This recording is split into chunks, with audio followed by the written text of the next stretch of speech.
Bapak Ibu, sesuai dengan tema yang eh, saya sebenarnya menyampaikan ini juga pada kemarin ya waktu ibadah raya, dan memang tema sentral untuk Natal Nasional yang dikeluarkan oleh Departemen Agama Khusus Mas Kristen dan itu diadopsi oleh sinode-sinode, yaitu sesuai dengan Lukas pasal 2 ayat 15. Firman Tuhan berkata, setelah malaikat-malaikat itu meninggalkan mereka dan kembali ke sorga, gembala-gembala itu berkata seorang kepada yang lain, marilah kita pergi ke Bethlehem untuk melihat apa yang terjadi di sana seperti yang diberitahukan Tuhan kepada kita. Firman Tuhan ini, saudara, adalah pada saat peristiwa di mana malaikat-malaikat Tuhan mengabari atau mengunjungi para gembala-gembala yang ada di padang. Dan ayat 15 ini adalah pembicaraan dari gembala-gembala sesuai dengan apa yang sudah Tuhan beritahukan lewat malaikat-malaikat untuk pergi melihat tentang janji atau apa yang sudah difirmankan Tuhan oleh para malaikat. Nah, tema sekali lagi adalah kembali ke Bethlehem, back to the bukan back to the Bible atau kembali kepada Alkitab, back to the Bethlehem.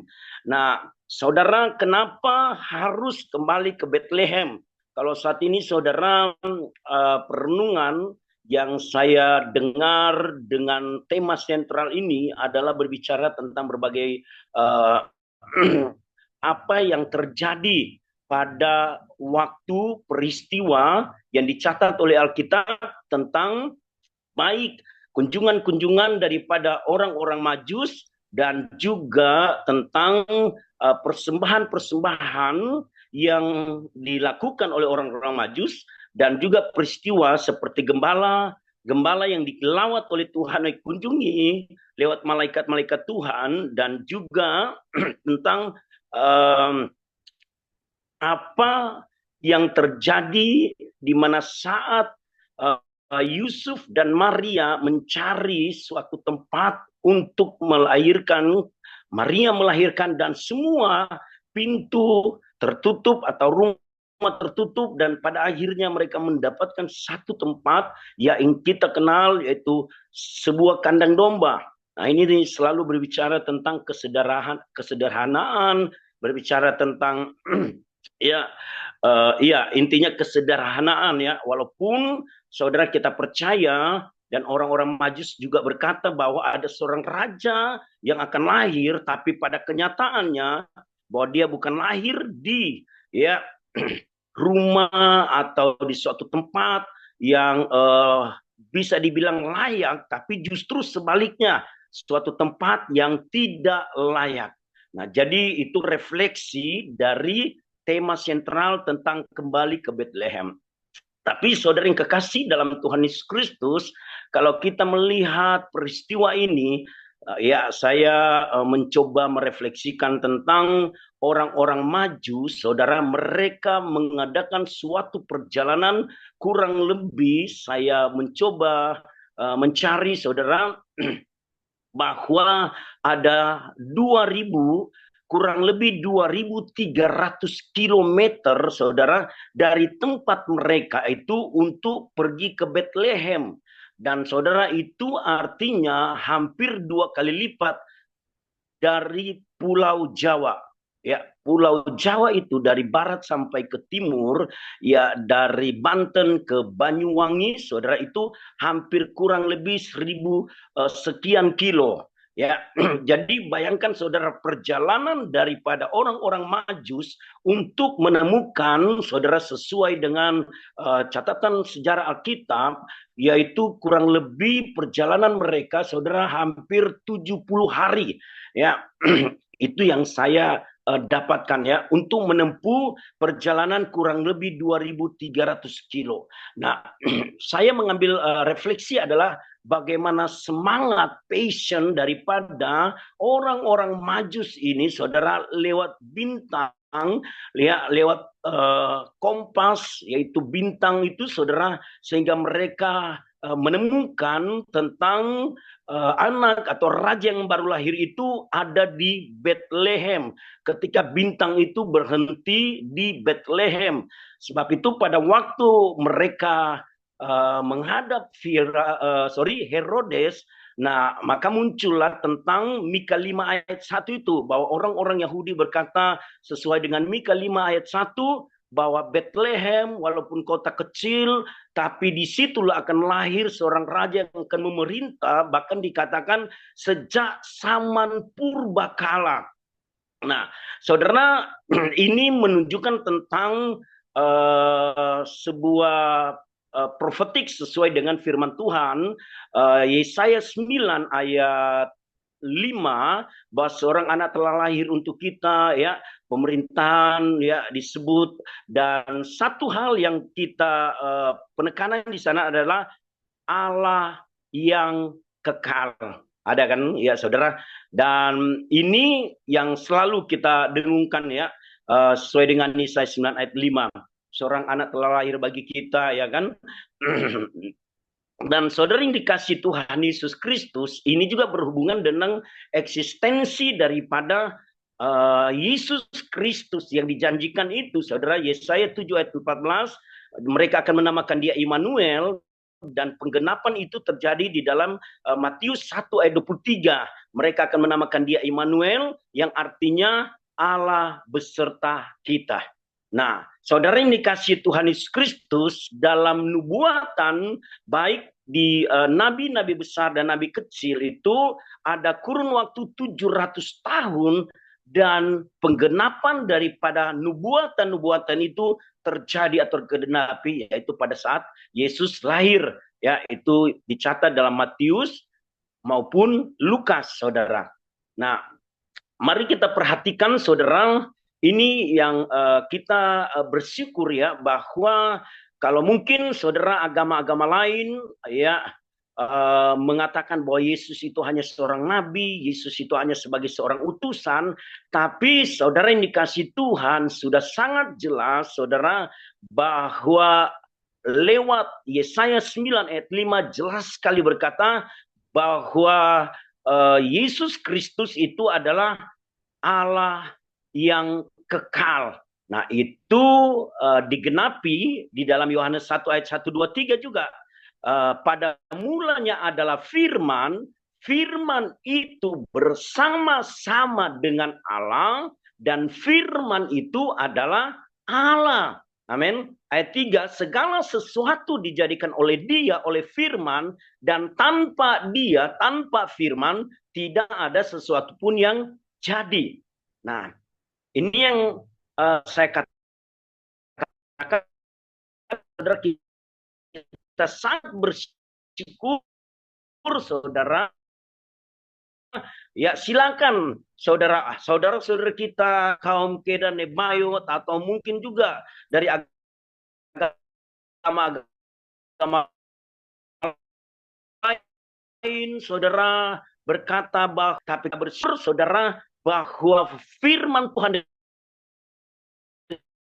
dasar kita, Allah kita esa, tapi dalam tiga keberadaan, dalam tiga Bapa, Putra, dan Roh Kudus. Amin. Dan ini, saudara yang kekasih dalam Tuhan, banyak ayat-ayat firman Tuhan yang benar-benar, saudara, menjadi sebuah kebenaran bahwa Yesus Kristus bukan hanya sebagai manusia, bukan hanya sebagai seorang nabi, utusan, tapi dia adalah Allah itu sendiri. Nah, saudara yang dikasih oleh Tuhan Yesus Kristus, sekali lagi kita bersyukur kita punya pemahaman, pengenalan yang benar tentang siapa Allah kita. Amin. Nah, saya kemarin berkata kepada jemaat yang dilayani bahwa mari saudara kita bangga, ya kita bersyukur karena kita memiliki Allah yang benar, saudara, pengenalan terhadap Allah yang benar. Dan mengapa saudara? Ya, karena sesuai dengan firman Tuhan, ya, Lukas pasal 2 ayat 11, di sana ya dikatakan, saya katakan kemarin bahwa kenapa harus ya kembali ke Bethlehem, karena ayat 11 berkata apa saudara? Hari ini telah lahir bagimu juru selamat, yaitu Kristus Tuhan di kota Daud.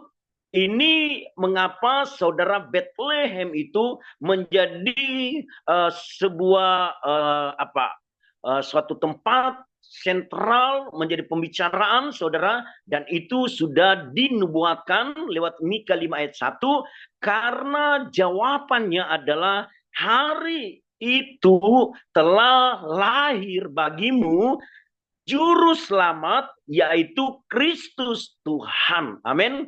Kita bersyukur saudara sekali lagi bahwa Allah boleh atau menjadi manusia di dalam Yesus Kristus, dan firman itu digenapi lewat Yohanes 3:16. Kita tahu karena begitu besar kasih Allah akan dunia ini sehingga ia telah mengaruniakan anaknya yang tunggal supaya setiap orang yang percaya kepadanya tidak binasa melainkan beroleh hidup yang kekal.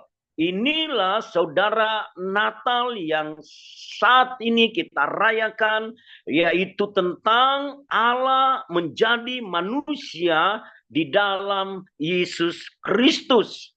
Nah, saudara, mengapa saudara Yesus Kristus menjadi satu-satunya sentral iman kita, keyakinan kita bahwa hanya di dalam Yesus Kristuslah ada keselamatan. Amin. Ya, hanya di dalam Yesus Kristuslah satu-satunya yang bisa saudara, manusia siapapun itu, hanya dengan percaya kepada Yesus Kristus boleh memiliki jaminan hidup. Dikatakan tadi karena begitu besar kasih Allah akan dunia ini sehingga ia telah mengaruniakan anaknya yang tunggal supaya setiap orang yang percaya kepadanya tidak binasa melainkan beroleh hidup yang kekal. Mengapa hanya Tuhan Yesus Kristus saudara? Karena firman Tuhan berkata Roma 3 ayat 23 dan 24, karena semua orang telah berbuat dosa dan telah kehilangan kemuliaan alam. Dan Roma 6 ayat 23 berkata, sebab upah dosa adalah maut. Maut artinya saudara kita terpisah, ya kita mengalami kematian kekal. Oleh karena kasih karunia Allah di dalam Yesus Kristus, saudara, kita ada jaminan kepastian hidup yang kekal. Amin. Sesuai dengan firman Tuhan, Roma 5 ayat 8, 9, 10. Ya, saya minta Ibu Lina, bisakah membacakan Roma 5 ayat 8, 9, dan 10. Roma 5 ayat 8, 9, dan 10. Akan tetapi Allah menunjukkan kasih-Nya kepada kita oleh karena Kristus telah mati untuk kita ketika kita masih berdosa. Lebih-lebih karena kita sekarang telah dibenarkan oleh darah-Nya, kita pasti akan diselamatkan dari murka Allah. Sebab jikalau kita ketika masih seteru diperdamaikan dengan Allah oleh kematian anaknya, lebih-lebih kita yang sekarang telah diperdamaikan pasti akan diselamatkan oleh hidupnya. Amin. Amin, amin. Ya, jadi jelas sekali saudara, mengapa hanya Yesus Kristus satu-satunya Tuhan Juru Selamat. Saudara, karena Yesus Kristuslah dikatakan di situ lebih-lebih sekarang kita yang sudah dibenarkan oleh darahnya, kita pasti diselamatkan dari murka Allah. Dikatakan kalau dahulu kita adalah seteru, kata seteru atau musuhnya Allah, tapi oleh kematian Kristus kita diperdamaikan. Ya, hubungan kita, saudara, diperdamaikan, terkoneksi kembali, saudara. Ya, dan inilah mengapa saudara kita bersyukur sekali lagi bahwa ketika kita mengenal Yesus Kristus, kita menerima Yesus Kristus sebagai Tuhan dan Juru Selamat, maka kita ada jaminan kepastian hidup yang kekal. Amin. Roma 8 ayat 1 berkata, demikianlah sekarang tidak ada penghukuman lagi bagi mereka yang ada di dalam Kristus Yesus. Amin. Jadi jelas saudara, ya mengapa hanya Yesus Kristus, karena apa yang menjadi tuntutan Allah? Allah itu kasih, tapi Allah itu adil. Keadilan Allah adalah dosa harus dihukum. Saudara, karena manusia telah berbuat dosa dan telah kehilangan kemuliaan Allah, dan upah dosa adalah maut. Tapi saudara, keadilan Allah, hukuman Allah itu bukan ditimpakan kepada manusia, tetapi saudara ditimpakan kepada Yesus Kristus, sesuai dengan Yesaya 53 tentang nubuatan, ya, tentang bagaimana Yesus Kristus itu harus saudara dikorbankan seperti domba yang dibawa ke tempat pembantaian. Itu sangat jelas saudara, yang kita sudah baca tadi Roma 5 ayat 8. Akan tetapi Allah menunjukkan kasih-Nya kepada kita oleh karena Kristus telah mati untuk kita ketika status kita masih orang berdosa. Artinya kan 2000 tahun yang lalu kita pun belum ada, saudara, Yesus sudah mati untuk kita. Ibrani 10 ayat 10 berkata, ya kita dikuduskan oleh darah Tuhan Yesus Kristus satu kali untuk selama-lamanya. Amin. Nah, saudara, sekali lagi kenapa kita bersyukur, kita bangga, kita punya ya pengenalan tentang Allah yang benar di dalam Yesus Kristus. Dan saya berkata saudara, mari kita, apalagi saudara kita di sini kebanyakan senior ya. Waktu saya mengadakan misi saudara di Jawa, saya menekankan kepada hamba-hamba Tuhan, kepada guru-guru sekolah minggu tentang bagaimana mendoktrinir anak-anak kita tentang siapa Yesus Kristus itu. Nah, saya selalu mengambil firman Tuhan, saudara. Ada 3 yang saya suka sampaikan, saudara. Yohanes 14 ayat 6 jelas sekali Yesus sendiri berkata apa? Akulah jalan, kebenaran, dan hidup. Tidak ada seorang pun sampai kepada Bapa kalau tidak melalui Yesus Kristus. Amin. Itu harus benar-benar ditanamkan saudara untuk anak-anak kita saudara, sehingga mereka tidak saudara secepat untuk menjual Yesus, meninggalkan Yesus saudara. Ya, karena kita menekankan di luar Yesus Kristus tidak ada keselamatan. Kemudian Kisah 4 ayat 12 berkata bahwa di bawah kolong langit ini tidak ada nama lain yang olehnya manusia diselamatkan kecuali nama apa? Yesus Kristus. Itu sangat jelas saudara. Kalau orang berkata banyak jalan ke Roma, bahkan mungkin saudara banyak agama mengajarkan tentang kebaikan, mengajarkan tentang banyak hal untuk supaya bisa mencapai surga, untuk bisa menikmati saudara kehidupan yang kekal. Tapi jelas saudara, firman Tuhan Kisah 4 ayat 12 saudara memberitakan bahwa hanya Yesus Kristus satu-satunya saudara Tuhan Juru Selamat yang ada di bawah kolong langit ini. Amin. Kemudian yang saya ingat juga firman Tuhan di dalam 1 Timotius 2 ayat 5. Allah itu esa, esa pula dia yang menjadi pengantara antara Allah dan manusia, yaitu manusia Yesus Kristus. Ya, lah. Kalau ada orang berkata ada pengantara-pengantara yang lain, it's okay, tidak masalah, saudara. Silakan. Tapi firman Tuhan jelas sekali berkata, saudara, sekali lagi 1 Timotius 2 ayat 5, Allah itu esa. Kita percaya, saudara, ya, kalau orang berkata, oh Allahnya orang Kristen itu 3. Enggak, saudara.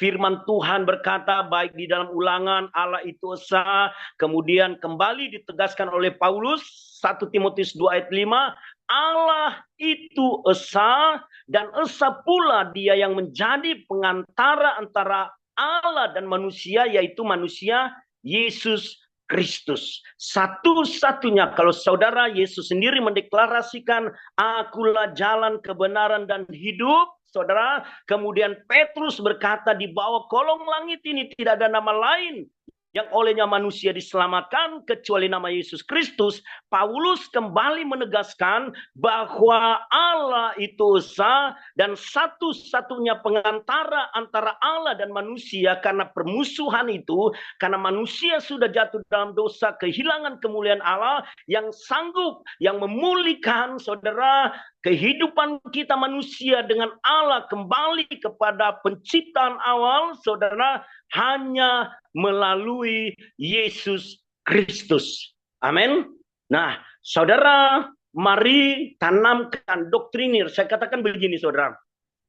Anak-anak kita seringkali diajarkan tentang ya cerita-cerita Alkitab, tokoh-tokoh Alkitab, Nuh, Musa, Abraham, saudara, Daniel. Tapi jarang sekali, saudara, anak-anak kita, guru-guru sekolah minggu, saudara, mendoktrinir anak-anak kita, saudara, tentang pengenalan, saudara, kalau dalam bahasa teologi tentang keselamatan, soteriologi, saudara.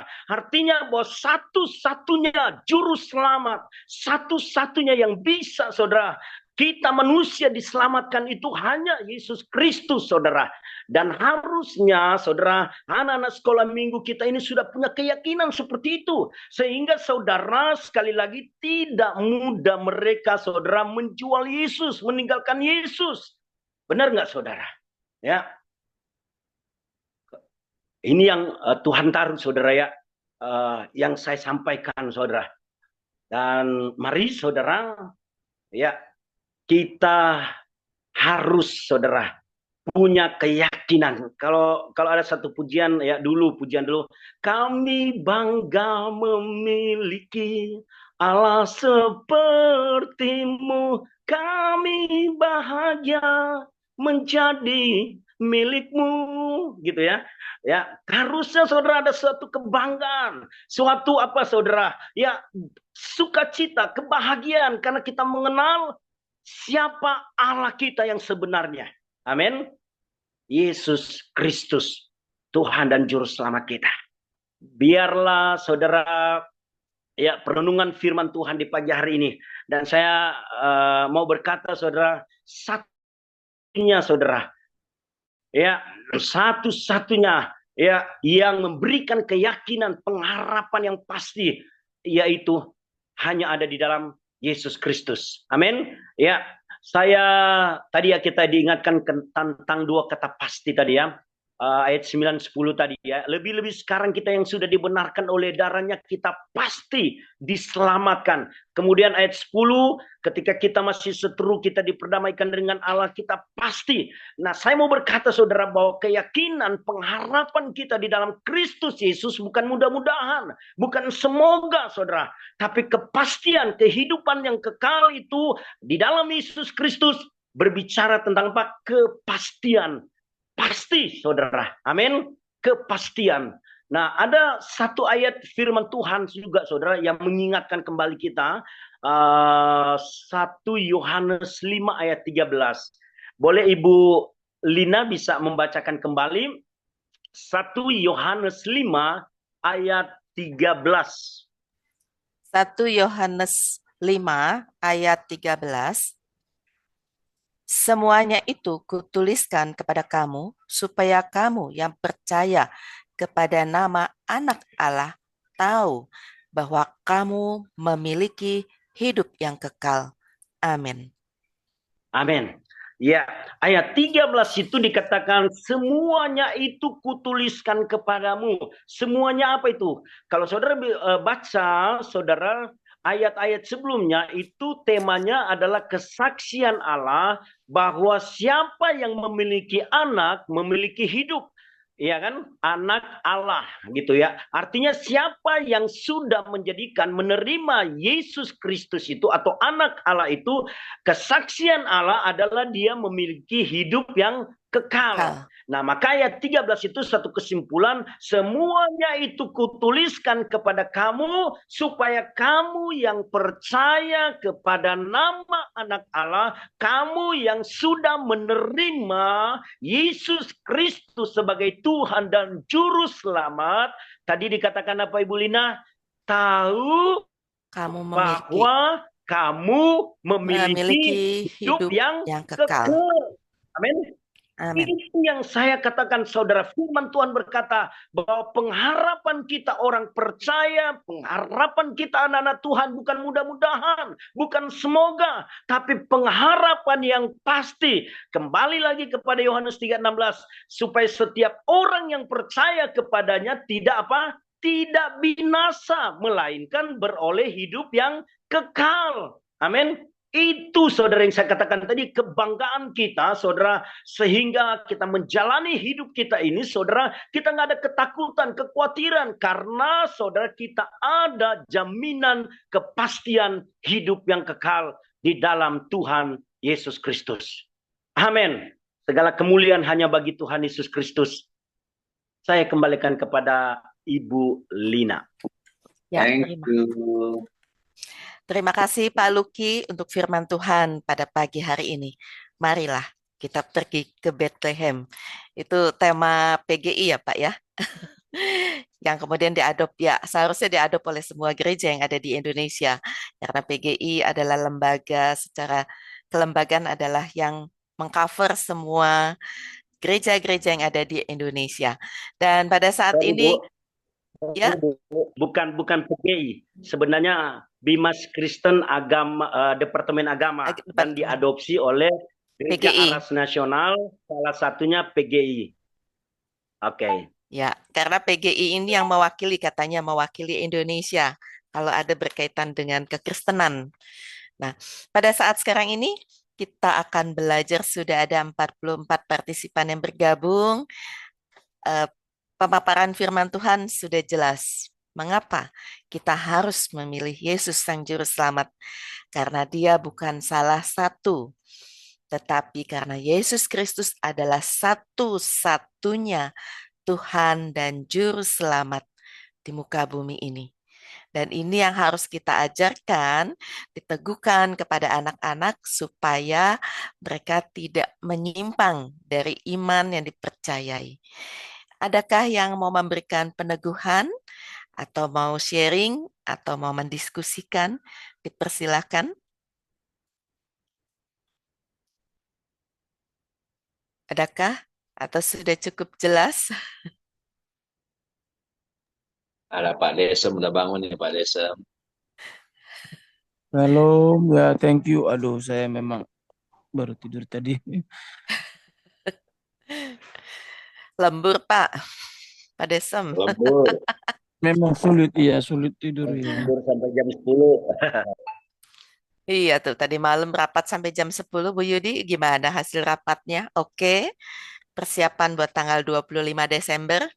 Wah, kalau ada Pak Weni kan semua oke ya Bu Lina ya.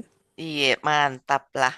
Ibu Semua ketua kita. tergantung kapannya Bu Lina, ketua panitianya. Jadi kita salut sama ketua panitia Bu Yudi gitu, luar biasa. Lawakan pagi hari itu. Ya, jadi yang tinggal di sekitar Jakarta, Bekasi, Depok, ataupun dari Bandung, dari Jawa juga boleh. Mari bergabung yang belum ada kegiatan di Natal MGC Community pada hari Rabu ya, tanggal 25 Desember jam 5 sore 5 sore. Ya. gitu. Supaya boleh sekalian menikmati onsite bersama. Ya, adakah yang mau meneguhkan? Oh, Iya, Ibu siapa? Pak Desem dulu. Silakan Pak Desem. iya. Tadi saya simak walaupun tidak seluruhnya ya, tapi yang saya dapat poinnya dari yang disampaikan hambanya tadi, Pak Benyamin Luki, bahwa kenapa dibilang harus kembali ke Bethlehem. Apapun kegiatan kita, mau kegiatan sehari-hari, rutin, mau Natal, harus kembali kepada Yesus Kristus. Saya berulang kali mendapatkan peneguhan di MJC, eh, dari mulai yang kita rayakan bukan Yesus yang bayi lagi, tapi Yesus yang sudah dewasa, yang sudah berkarya. Hari ini juga kita diingatkan oleh hambanya untuk kembali, mungkin hanya terminologi kembali ke Bethlehem, tetapi makna tersiratnya adalah kita harus kembali kepada Yesus Kristus yang maha baik itu. Dan itu membuat saya ketika capek, ketika ngantuk di tengah jalan segala macam, saya ingat, oh iya, ini kembali kepada Tuhan. Tuhan sudah memberkati, Tuhan sudah memberikan. Mengapa tidak tidak tidak kuat? Harus kuat gitu. Jadi itu membuat saya senang untuk melakukan pekerjaan Tuhan. Demikian. Terima kasih Pak Desem. Ya, kembali ke Amen. Bethlehem bukan berarti kembali ke kota Bethlehem ya, tetapi kembali kepada kasih yang mula-mula dari Allah untuk manusia. Karena itu berawal di Bethlehem dan sampai pada kita saat ini di Indonesia. Itu karena pekerjaan Roh Kudus. Ada Ibu Peranika sepertinya nih, Yesaya 40 ayat 31. Silakan Bu Peranika. Terima kasih buat waktu yang diberikan. Puji nama Tuhan, hari ini masih bisa ikut bergabung. Saya ingin menyampaikan pertanyaan kepada Pak Luki. Luki sudah paparkan tadi 3 ayat yang harus diterapkan atau ditekankan kepada anak-anak kita. Saya ingin nanya Pak, apakah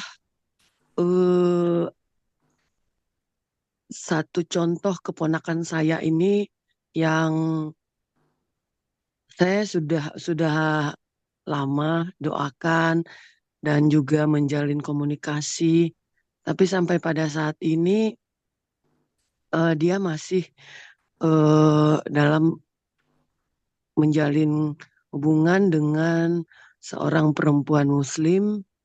Apakah itu suatu kesalahan dari hubungan dia dengan orang tuanya? Karena terus terang bukan saya sepenuhnya menyalahkan keponakan saya karena latar belakang orang tuanya yang broken home. Saya terkadang berpikir apa lebih baik saya menarik dia di dalam kehidupan saya karena saya melihat sudah lama juga ya saya bawa dalam doa, terus di dalam Zoom ini juga, tapi belum ada jawaban dari Tuhan. Saya takutnya karena ada kalimat dia yang terakhir saya dengan dia komunikasi sebelum dia memblokir nomor saya, dia bilang begini, Bu, perempuan itu lebih baik dari perempuan-perempuan Kristen yang pernah saya kenal, yang pernah saya temani. Malah kalau sebelumnya perempuan yang mengatakan dirinya Kristen itu selalu menyakiti hati. Jadi pada waktu itu saya katakan kepadanya, itu mungkin kamu hanya melihat dari sisi yang sifat yang kamu tarik dalam diri kamu karena kekecewaan kamu kepada orang tua, saya bilang begitu. Sampai akhirnya kita ada sedikit berdebat karena saya kan kok untuk kamu lebih mengutamakan keselamatan kamu Bang nanti di akhir hidupmu.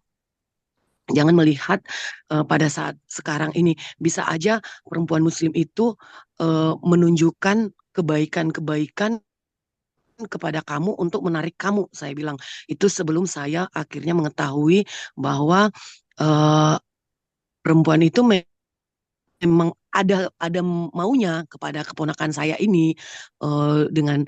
Dengan terakhir saya diberitahukan sama keponakan ini bahwa ada barang keponakan ini yang hasil kerjanya itu dia beli sesuatu barang dan ditahan sama si perempuan muslim ini. Nah, disitulah saya masuk penginjilan sama dia. Saya bilang, nah itu Bang, saya bilang satu tujuan dia hanya mau morotin kamu. Saya bilang dia hanya mau sesuatu barang, sesuatu yang bisa berguna untuk dia, yang bisa menguntungkan bagi dia. Karena itu saya bilang ya udah lepas aja, walaupun dari segi dunia kamu rugi, kamu banyak rugi terhadap perempuan itu, tapi tidak apa. Yang penting jiwa kamu selamat, saya bilang. Nah, dari situ dia mungkin marah, akhirnya dia memblokir nomor saya. Jadi sampai pada saat ini saya tidak pernah dihubunginya lagi, saya tidak pernah komunikasi dengan dia, tapi saya yakin dan percaya bahwa kekuatan dari doa bisa membawa dia kembali lagi ke keluarga kami, karena satu aja saya takut tanpa saya mengetahui dia akan melangkah untuk menikah dengan perempuan muslim itu karena di mama. Dan pertanyaan saya Pak, apakah itu kesalahan dari orang tua atau bagaimana Pak? Terima kasih. Ya, silakan ditanggapi Pak Luki. Belum dibuka Pak suaranya. Oh iya. Terima kasih Bu Vera. Saya nggak mau nyari apakah salah benar ya, tapi memang saya hanya membacakan firman Tuhan, Ulangan 6 ayat 4 sampai 9. Dengarlah hai orang Israel, Tuhan itu Allah kita, Tuhan itu esa. Kasihilah Tuhan Allahmu dengan segenap hatimu dan dengan segenap jiwamu dan dengan segenap kekuatanmu. Apa yang kuperintahkan kepadamu pada hari ini haruslah engkau perhatikan. Ayat 7 dikatakan harus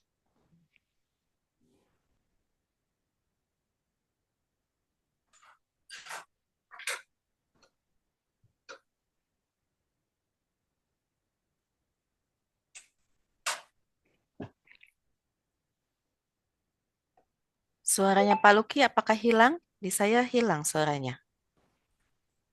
Iya, Hilang, Bu. hilang. Hilang, Bu. Ya, Iya, ulangi. nampaknya terlempar dia. Sepertinya Hilang. ya.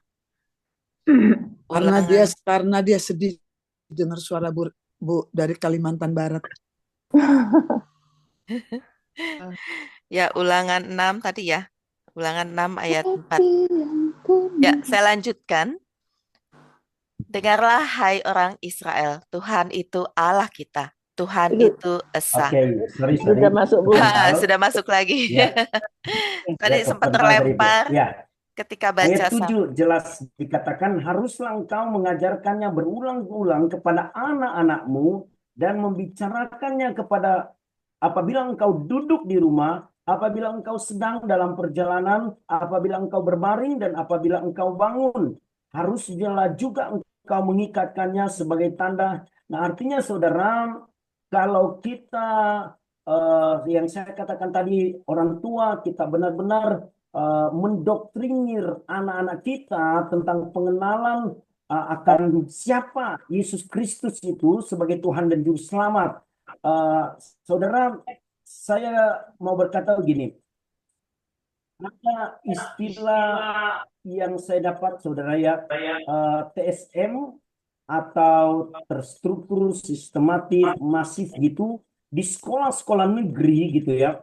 Ada guru-guru yang seringkali, saudara, seharusnya hari Minggu itu kan adalah hari anak-anak kita untuk pergi ke gereja. Tapi justru, saudara, mereka membuat satu kegiatan ekstrakul sehingga, saudara, anak-anak kita, saudara, yang harusnya hari Minggu itu ke gereja, tapi justru sebaliknya mereka tidak ke gereja. Nah, jadi pada akhirnya pengenalan akan Yesus Kristus itu sebagai Tuhan Juru Selamat itu kabur, saudara.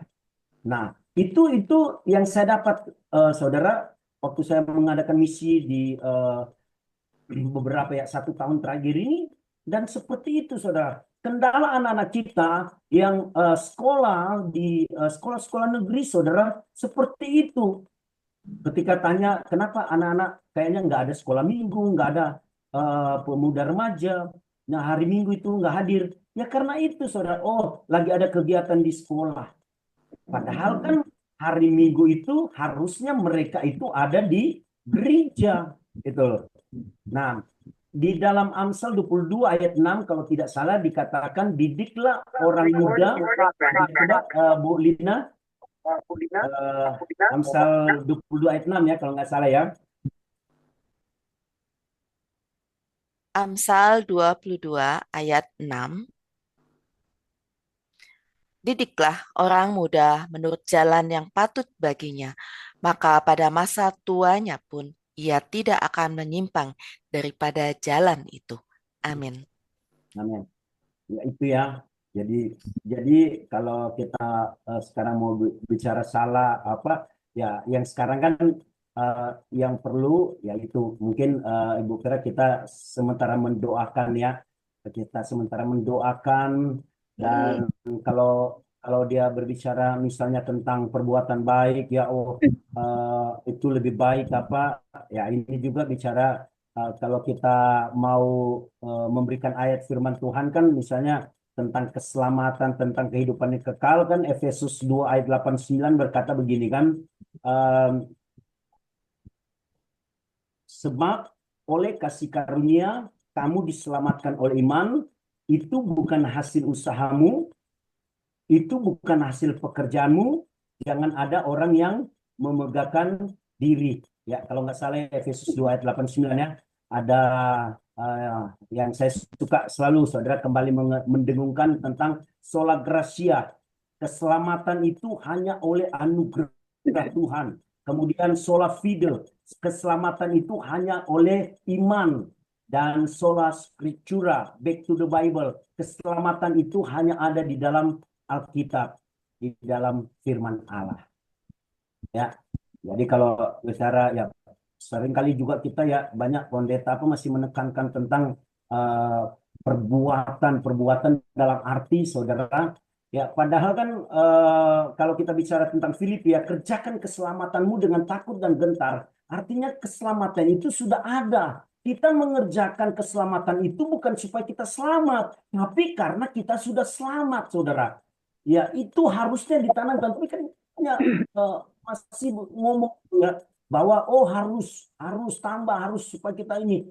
Nah, itu nanti bertentangan dengan Efesus 2 ayat 8-9 tadi. Sebab oleh kasih karunia kamu diselamatkan oleh iman, itu bukan hasil usahamu, tetapi pemberian Allah cuma-cuma. Itu bukan hasil pekerjaanmu, jangan ada orang yang memegahkan diri. Nah, saya ingat, saudara, satu perkataan antara 7 perkataan salib. Yesus berkata apa? Tetelestai, sudah selesai. Ya, rencana Allah dalam penyelamatan manusia itu 100% sudah dikerjakan oleh Yesus Kristus di atas kayu salib. Amin. Amin. Dan kita menerima.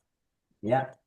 Roma 10 ayat 9-10 berkata, sebab jika kita mengaku dengan mulut bahwa Yesus Kristus adalah Tuhan dan percaya dalam hati bahwa Allah telah membangkitkan dia dari antara orang mati, maka kamu diselamatkan. Sebab dari dalam hati orang percaya dibenarkan, dan dari dalam hati orang, dari dalam mulut orang mengaku dan diselamatkan.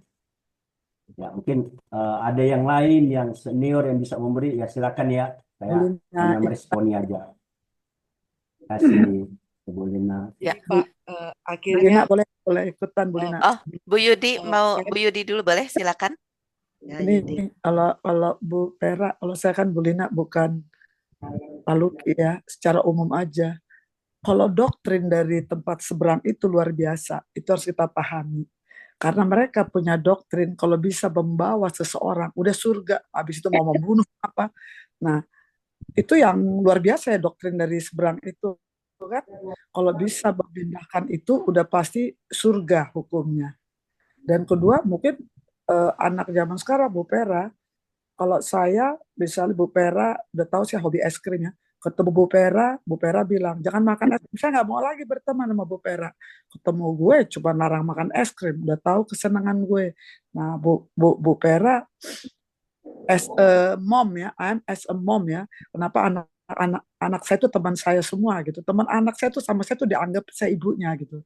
Jadi nggak boleh Bu Pera ketemu dia kasih ayat-ayat Alkitab yang seperti itu, pasti dia lari ya diblokir, besok-besok nggak mau kenalan. Harus ada model lain Bu Pera, saya nggak ngerti ya kalau ayat-ayat, tapi dengan anak zaman sekarang itu kalau dia nggak mau nggak boleh drastis, nggak boleh ya pacaran sama ini, wow nggak bakal didengar Bu Pera. Untuk sementara saya bisa nyampaikan itu Bu Pera. Jadi zaman kini udah beda Bu Pera, nggak bisa seperti membalikan tangan kita ngomong kamu besok nggak boleh pacaran sama ini ya, dia mau nggak, udah selesai Bu Pera, nggak akan didengar lagi, malah diomongin kemana-mana. Tante gue itu gue sebel deh, nambor gue itu gue sebel deh, nasehat itu aja Bu Lina, makasih ya. Terima kasih Ibu Pendeta Yudi. Ya, tapi betul Bu Vera. Semua kan kembali kepada Bethlehem nih tujuannya kan. Jadi ketika kita mau menginikan, menyampaikan kepada anak-anak, versinya kita udah nggak bisa doktrin mereka. Tapi jadikanlah mereka teman. Yuk kita mikir. 100. Jadi kalau kayak saya juga kebetulan saya kan bergaul dengan anak remaja ya, anak-anak SMA gitu. Terus, Ibu ini begini, sekarang jangan nanya sama Ibu boleh Pak? Enggak. Coba kamu pikirin apa keuntungannya buat kamu. Nah, jadi biarkan mereka berpikir karena mereka sudah dewasa, sudah besar. Nah, ketika dia menyimpang kita cuma bisa kasih kunci-kuncinya aja gitu. Oh, ini nih kayak begini. Tapi semua dikembalikan. Ya, benar. Kalau saya lihat Ibu Vera nih, kamu itu nggak boleh. Drastis Bu, anak bener. Udah langsung deh blokir gitu. Makanya ya silakan Ibu Foni. Ya, ini sih pengalaman pribadi ya, pengalaman pribadi. Pertama-tama dulu saya paling benci, tidak suka sama orang yang mualaf ya. Kalau orang Kristen masuk ke Islam, aduh saya paling nggak suka. Ada keponakan saya aja seperti itu saya musuhin, biarpun dia dapat dandim, saya nggak mau pernah nginjek di rumah, itu musuh buat saya. Nah, satu waktu saya ke Jakarta gitu ya, ke Jakarta waktu itu saya kenal baik sama penyanyi zaman dahulu, namanya Desi Arisandi. Kita habis melayat di sana, pas melayat di sana ketemu Bella Safira gitu kan. Tapi setelah pulang melayat, saya ditelepon dari teman-teman dari Cilacap, Bu Fon, itu saya lihat TV, saya lihat Bella Safira itu hari Jumat kemarin syahadat. Ini cerita waktu mereka seperti itu. Tahu nggak gitu? Oh, saya bilang nanti saya tanya adik saya ya, soalnya adik saya ikut oikumene di artis-artis itu namanya The Bride begitu. Nanti saya tanya, saya bilang begitu. Nah saya nggak suka gitu. Terus nggak tahu saya tanya adik saya juga nggak tahu. Terus dia telepon itu ketua The Bride-nya, ketua The Bride dia bilang, memang Bella Sapira sudah curhat 3 bulan yang lalu, aku kayaknya mau ikut calon suaminya begini begitu. Nah, waktu itu hati itu sudah sedikit panas. Nah, yang nanya saya itu, saya bilang nanti ya saya tanya dulu, nanti dia akan telepon lagi, akan memastikan ke saya gitu apa benar Bella Sapira seperti ikut itu. Nah, tapi ketika saya belum bertanya, itu roh yang ada di dalam saya itu negur saya, yang memilih aku bukan kamu. Dari situ saya langsung rasa benci saya sama orang-orang yang mualaf itu hilang.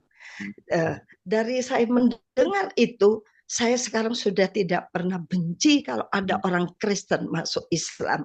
Di situ saya mengerti bahwa Tuhan tidak memilih, bahwa dia bukan bangsa pilihan, bahwa dia sudah diayak oleh Tuhan, bahwa pengayaan itu mulai itu ketika kita masih hidup seperti ini, bukan ketika kita mati.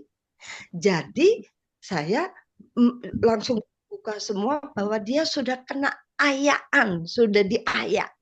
Sudah diayak itu apa ya, kayak tepung itu diayak seperti itu. Ditampi. Ya, ditampi ya.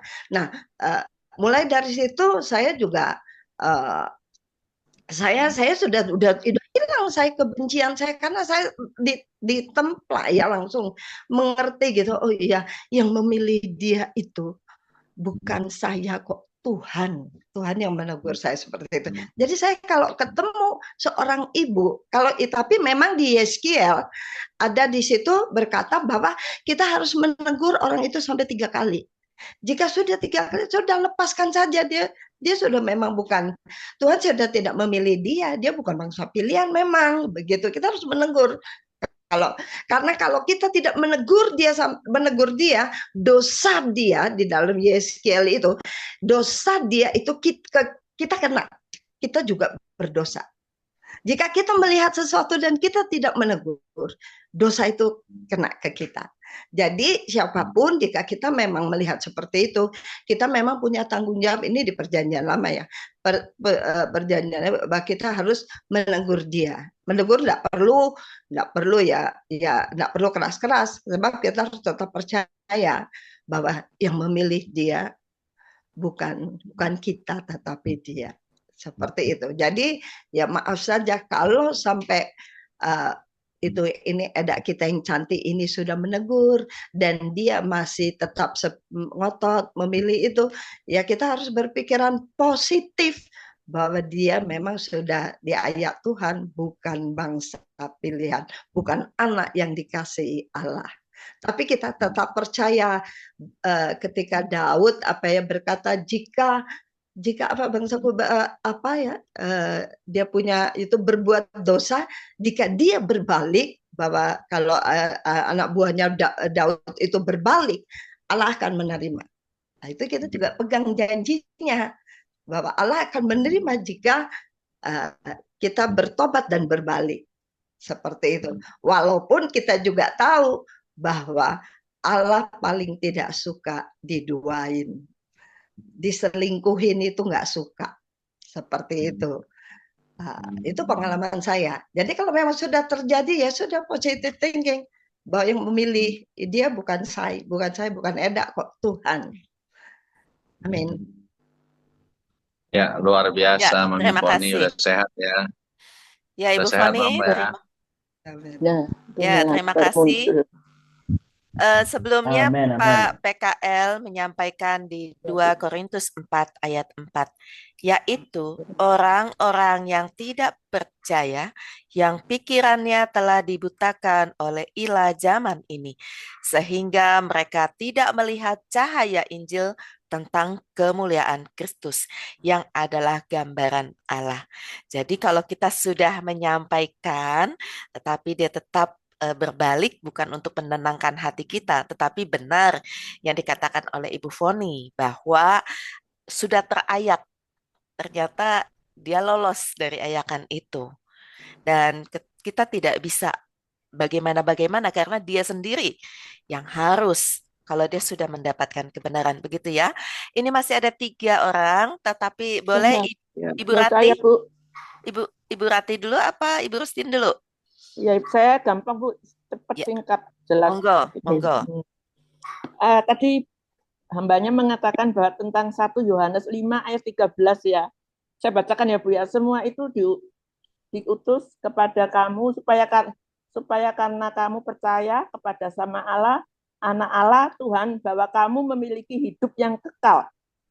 Jadi yang saya tanyakan Bu ya, jadi kalau kita cuma percaya saja kepada Allah bahwa kita sudah memiliki hidup yang kekal. Ya, kalau yang dimaksud hidup kekal kan kita tidak melakukan dosa ya Bu ya. Gitu. Terus tapi saya juga mumet di Alkitab-kitab lain mengatakan kita tidak berbohong, ada 10 perintah Allah, ada 9 buah roh. Nah, makanya bingung Bu. Tapi di sini ada satu ayat yang mengatakan yang menyenangkan Bu. Ini satu ayat Yohanes 5 ayat 13. Hidup yang kekal. Kalau hidup kekal kan berarti kita tidak berdosa ya Bu ya. Pak ya. Jadi gimana Pak maksudnya ini? Itu aja. Ya, monggo Pak Luki dijawab dulu berkaitan dengan 1 Yohanes 5 ayat 13. Semuanya itu kutuliskan kepada kamu, supaya kamu yang percaya kepada nama anak Allah tahu bahwa kamu memiliki hidup yang kekal. Silakan dikupas. Ya, ini berhubungan kan tadi dengan kita orang-orang percaya nah Tuhan masih istilah jatuh bangunnya. Efesus 2 ayat 8-9, kemudian ayat 10 bilang begini, tadi ya, sebab oleh kasih karunia kamu diselamatkan oleh iman, itu bukan hasil usahamu, tetapi pemberian Allah, itu bukan hasil pekerjaanmu. Jangan ada orang yang memegahkan diri, karena kamu ini adalah buatan Allah. Ini ayat 10 ya, diciptakan dalam Kristus Yesus untuk melakukan pekerjaan baik yang dipersiapkan Allah sebelumnya. Ia mau supaya kamu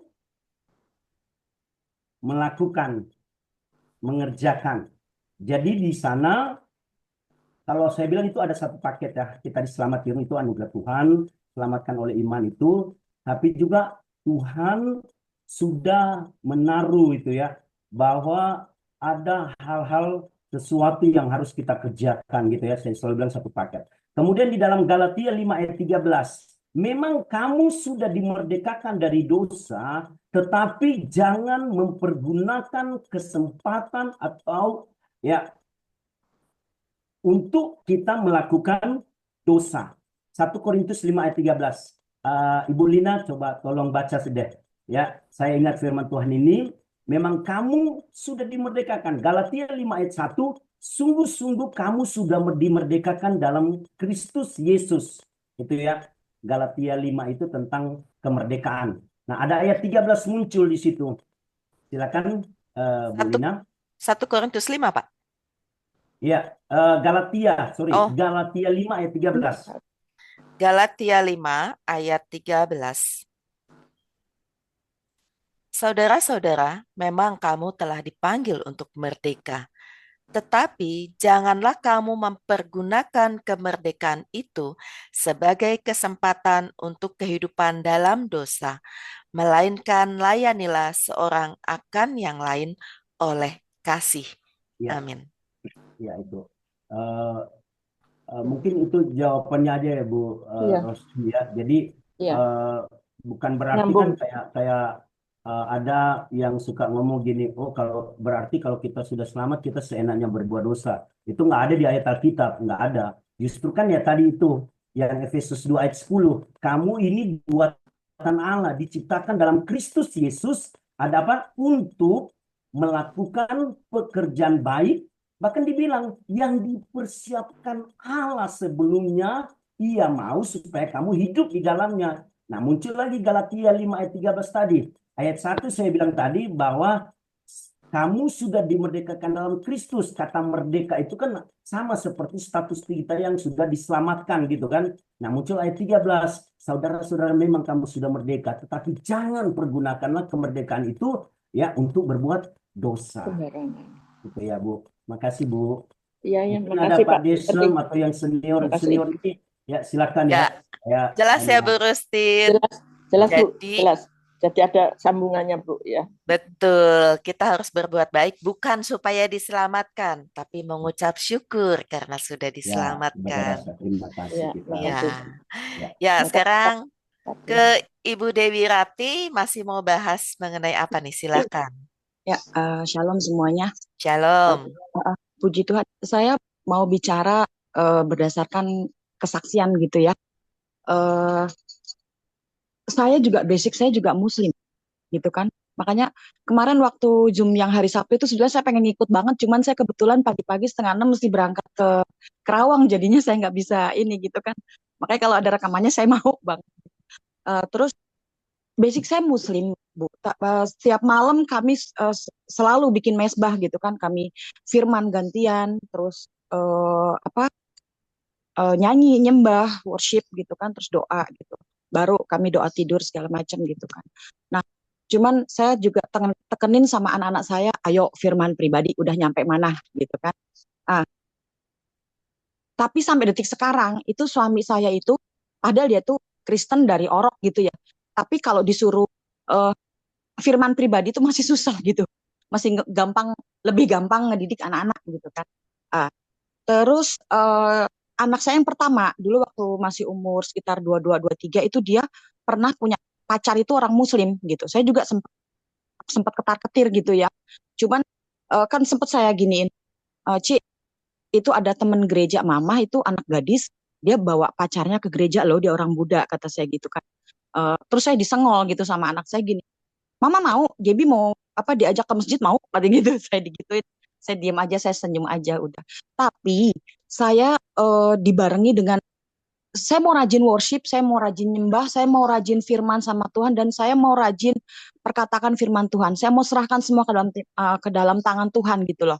Bahkan ada saya perkatakan profetik, saya gitu, saya bilang begini, Tuhan, rancanganku bukan rancanganmu, tapi rancanganmu terbaik buat kami. Pokoknya serahkan semua yang ada dalam keluarga rumah tangga kami ini ke dalam tanganmu gitu. Tapi puji Tuhan, Juli setahun yang lalu itu anak saya menikah dengan Kristen, dia keturunan India gitu, tapi dia keluarga besarnya sudah Kristen semua. Artinya saya percaya apa yang kita mau bawa sama Tuhan itu pasti Tuhan jawab, asal kita punya iman gitu. Satu.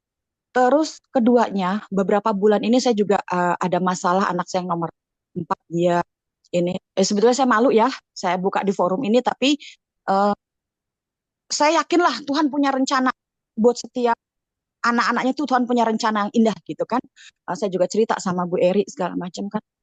Terus jadi intinya dia itu nikah sama Muslim, tapi sebelum dia bicara mau nikah segala macam tuh, itu anak udah ngomong, Mama, aku udah dibaptis gitu.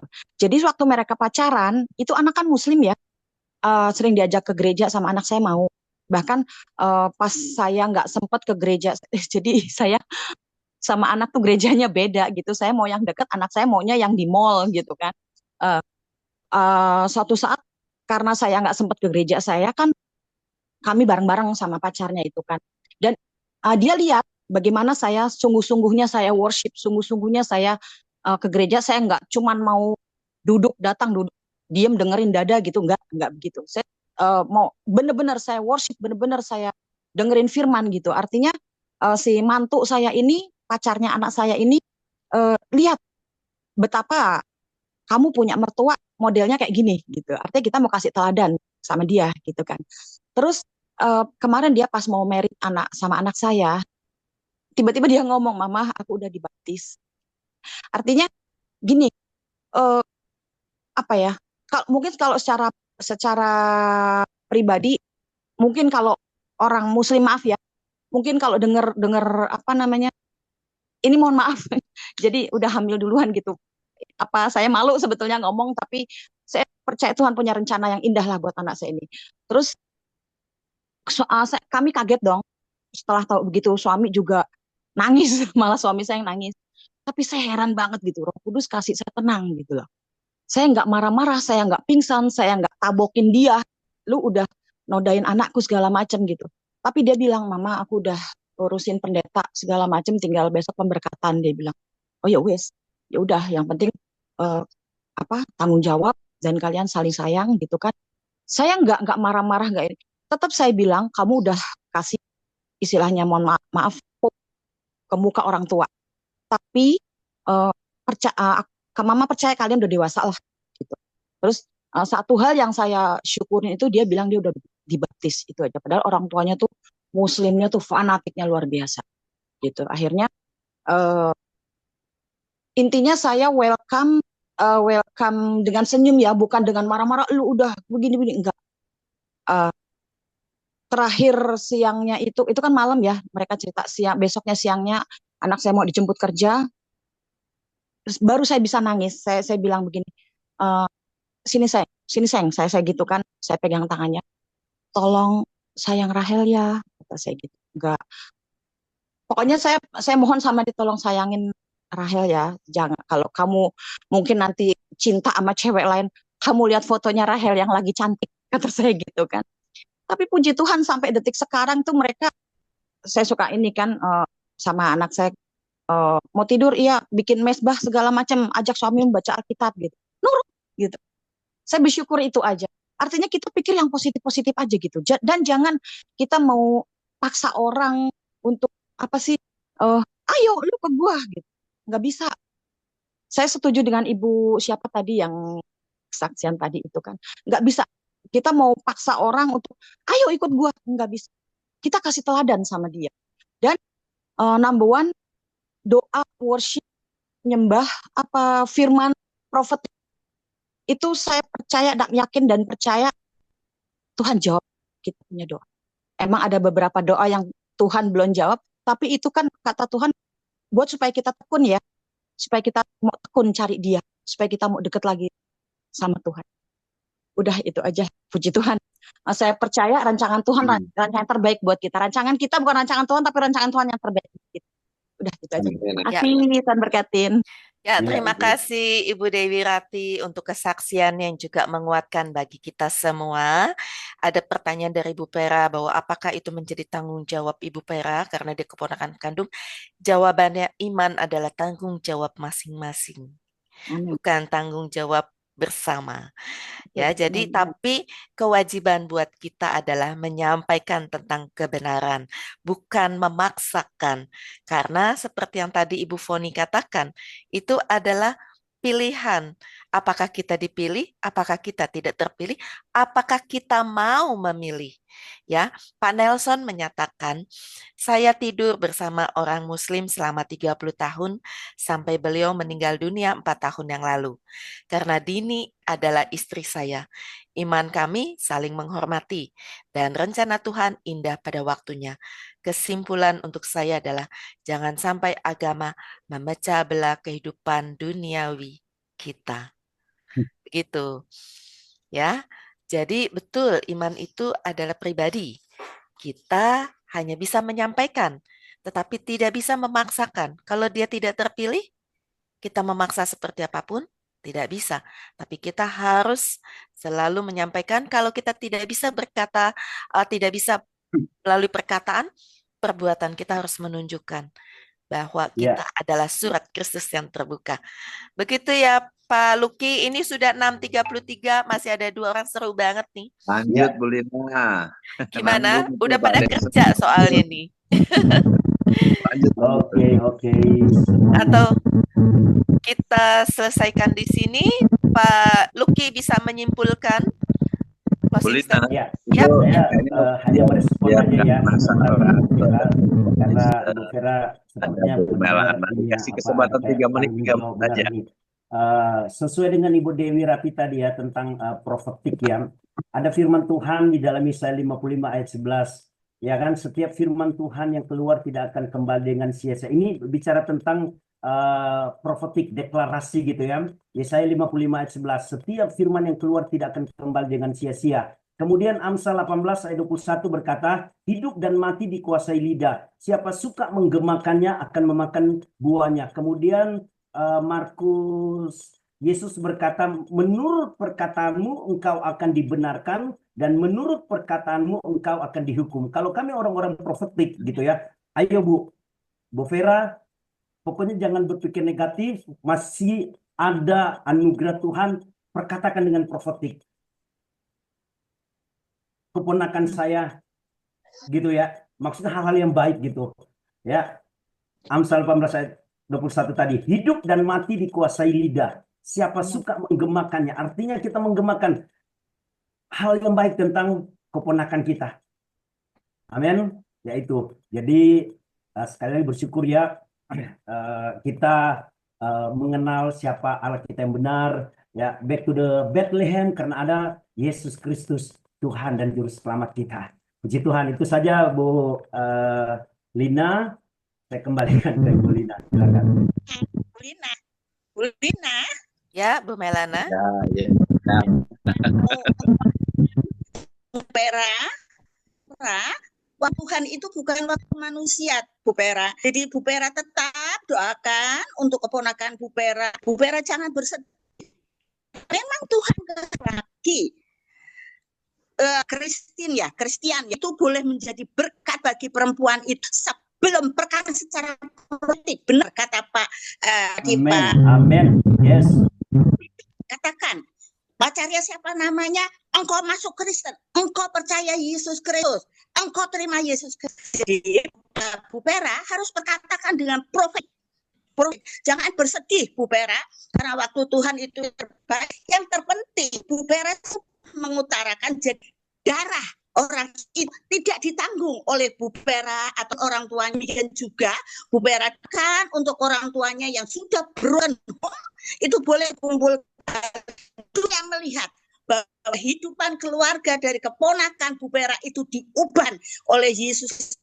Mereka semua terima Yesus Kristus dalam kehidupan mereka. Waktu Tuhan itu bukan waktu manusia, dan biarlah Tuhan profetik aja. Profetik benar kata-kata Pak Benyamin tadi. Ya, terima kasih Bu Melana.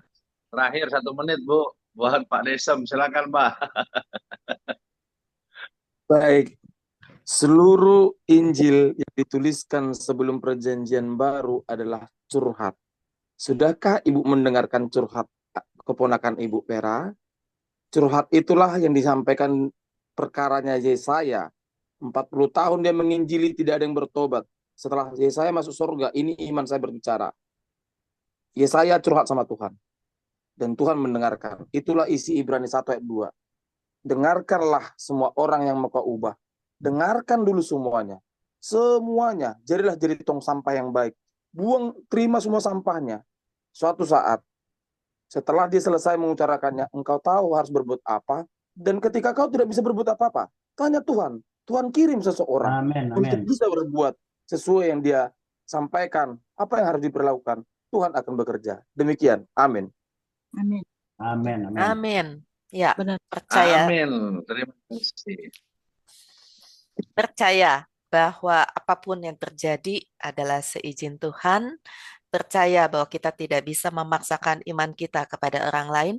Percaya juga bahwa kita tidak bisa memaksa Allah untuk mengikuti keinginan kita dan doa kita. Bahwa Allah tetap punya kedaulatan di dalam hidupnya. Tapi tidak salah buat kita untuk tetap berdoa kepada Allah. Karena itulah yang Allah mau. Tetapi jawaban doa kita tidak selalu dijawab sesuai dengan keinginan kita. Kalau Allah menjawab semua permohonan doa yang kita sampaikan, berarti dia bukan Allah. Kita yang menjadi Allah.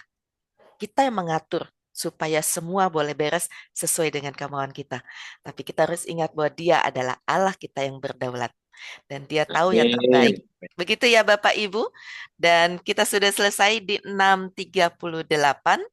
Ya, karena saya mau mendengar suara Pak PKL, jadi saya mau meminta Pak PKL untuk pimpin di dalam doa penutup dan doa Bapak kami.